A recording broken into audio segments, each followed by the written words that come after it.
All right, thank you for staying with us. It's still sports tonight, and Onyebuchi, Paul Okoku are still very much around. Paul, we were discussing about the captain of the Super Eagles, John Mikel Obi, his maturity and the quality of the football he's playing. And you were saying something about how the fans need to rally around him now and ensure he succeeds.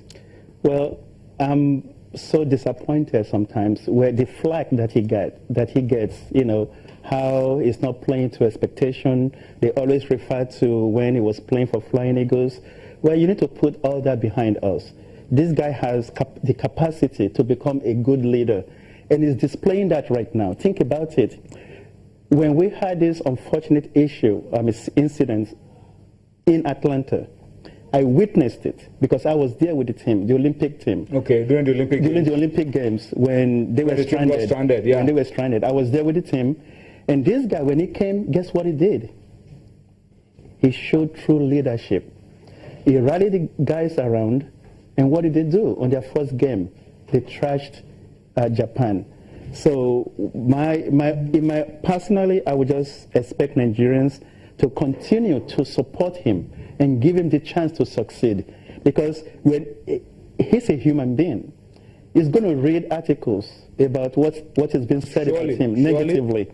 People are going to tell him what they read negatively about him. As a human, guess what? If you are not strong enough, you don't have self-motivation, you know what you're going to do? You're going to resort to into a shell. And once you're in that shell, you can't come out. So Nigerians, all I will ask is continue to give Mikel the rightful support that he deserves. After all, we are doing well. You know, the momentum is on our side. We keep riding the wave, as they say. So the sky is the limit for him. All right, let's still talk about the Eagles. I don't know what you feel about this as well. A lot of reports also out there in the media that Jose Mourinho could be looking in this direction in January. One thing is clear, we need to get Mikel to play regularly for his club, because even for the Eagles, when he plays up to the 75th minute, 80th minute, you see that the coach has a tendency of bringing him out, is tired, and bringing a fresh leg for all of that. But then you still see that the quality is there. And so if he's playing regularly, it's to Nigeria's advantage. No, I read where Mikel himself said he will be open to a transfer in January. But first of all, he has to sit down and talk with Antonio Conte, to get his mindset, whether he's still in his plans or not. But for me, all of us, all his fans, the football fans in Nigeria, want him to play regularly, because if he plays regularly, it means he's going to replicate that same form for the national team. A lot of clubs have been bandied. Just before we went on there, Valencia, I saw a story that linking Valencia to Mikel. Valencia to him. Yesterday it was Manchester United. Obviously because Jose Mourinho has worked with him before. Worked with him in the past and sounded him out. So the bottom line is for him to take that decision in January. If he's not going to play regularly for Chelsea, he has to move on. He has to go to a club where he will play regularly. Because, like Paul said, yes, he's the captain, but a lot of people will be asking questions. For instance, a player like Musa Mohammed has not been playing regularly for the Eagles simply because he's not regular for his team. So they are going to ask their coach, why are you playing this guy? If you are saying that Musa Mohammed is applying this rule to some players, why not? We understand that Mikel has done so much for this country. He went to the Olympic Games when some other players turned that down, went to preseason with their clubs. But I think he has to do the needful in January. He has to play. He has to play regularly. If he's going to play for Chelsea, if he's going to be regularly for Chelsea. But if he's not, he has to move on and play for a club where he will get playing time.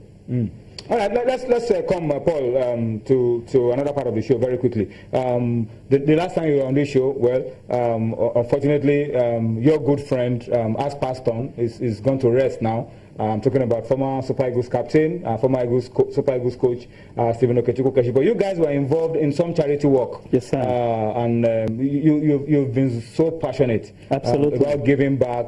You started with giving back to your school in Lagos. Now it has gone all across Nigeria. And I'm sure you're up to something new. Well, this is my feelings. Nigeria supported me. So it's not about the school that I went to.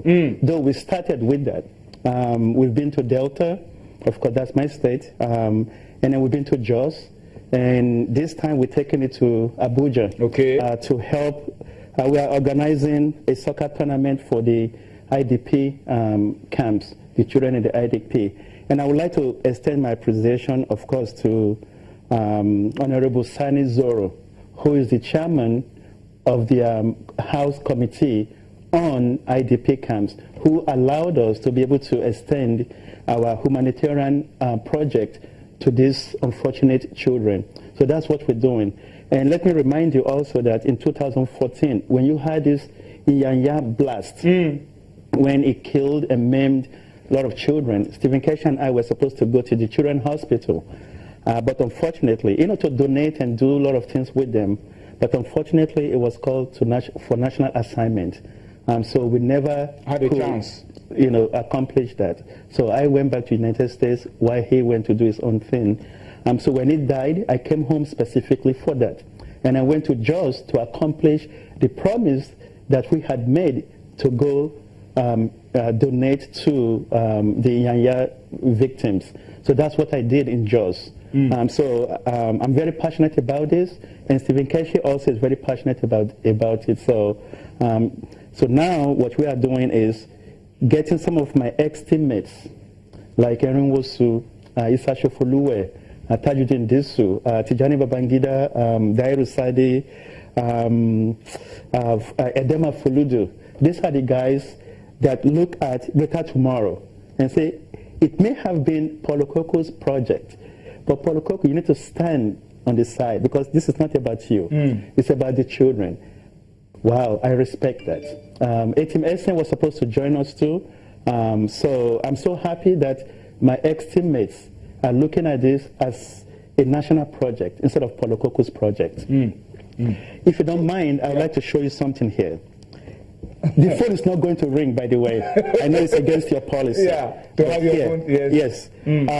I would like your viewers to watch this. If we had this earlier, we will have put it out. Can you see Keshi? Can you see Keshi there? Show well, that's... This was 1974.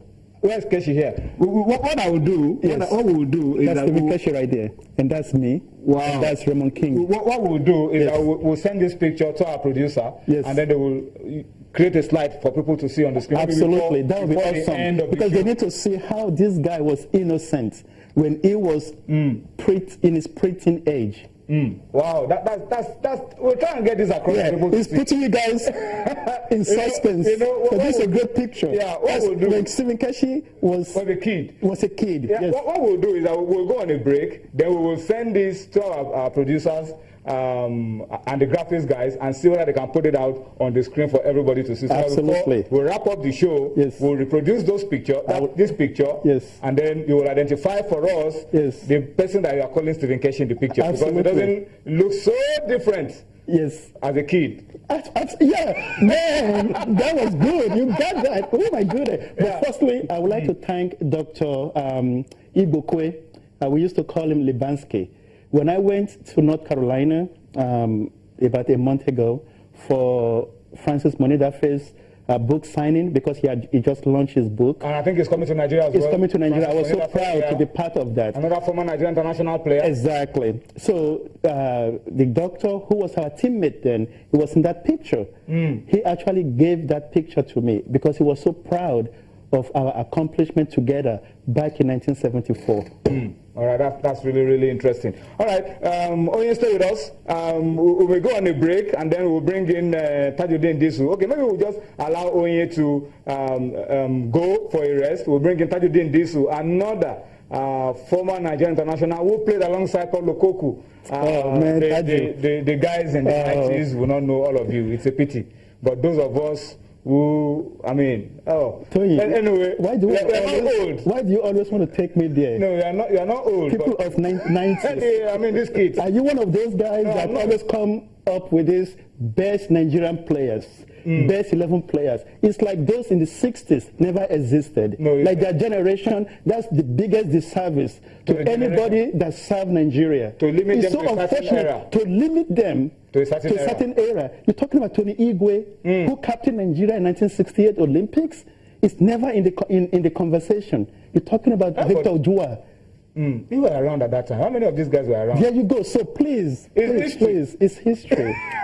And you got to teach that, man. We're going to talk about it as well. Let's go on a quick break now. Onye will leave us. Tajuddin DC will come to join us for the rest of the show. But we will try to get this picture out for everybody to see. And then we'll see if we can pick out Paulo Coco himself in that picture, pick out Stephen Keshi and a few other guys before we wrap up Sports Tonight. Let's go on that break now. We'll be back with more on Sports Tonight. Join us again.